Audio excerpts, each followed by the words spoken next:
दिल्ली का इतिहास इंद्रप्रस्थ से शुरू होता है, जो महाभारत के समय का एक महत्वपूर्ण नगर था। इसे पांडवों ने बसाया था और ये एक समृद्ध सांस्कृतिक केंद्र के रूप में जाना जाता था। इंद्रप्रस्थ का उल्लेख पुराणों में मिलता है, जो उसकी ऐतिहासिकता को प्रमाणित करता है। तो आइए जानते हैं कि इंद्रप्रस्थ से नई दिल्ली कैसे बनी। आइए जानते हैं दिल्ली का संपूर्ण इतिहास। दिल्ली का इतिहास इंद्रप्रस्थ से शुरू होकर कलयुग तक चलता है, जो महाभारत के समय का एक महत्वपूर्ण नगर है। इसे पांडवों ने बसाया और इसे ही अपनी राजधानी बनाया था। ये एक समृद्ध सांस्कृतिक केंद्र के रूप में उभरा।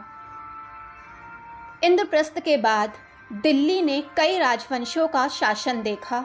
13वीं शताब्दी में दिल्ली सल्तनत की स्थापना हुई, जिसने इस शहर को एक नया रूप दिया।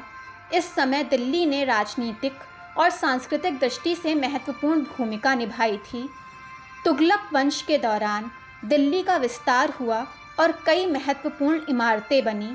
इसके बाद लोदी वंश का शासन आया, जिसने दिल्ली को और भी मजबूत किया।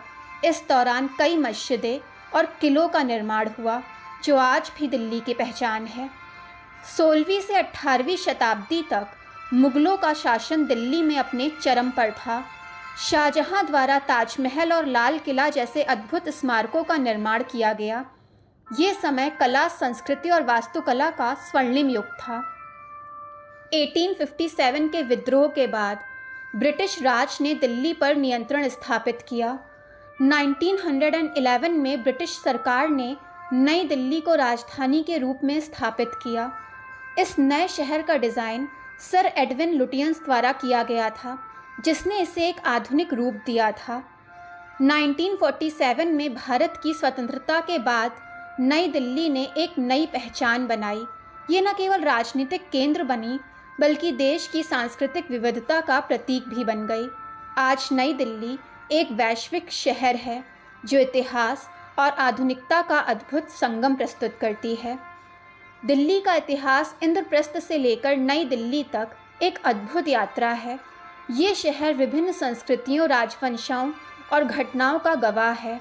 आज दिल्ली न केवल भारत की राजधानी है, बल्कि विश्व के सबसे महत्वपूर्ण शहरों में एक है।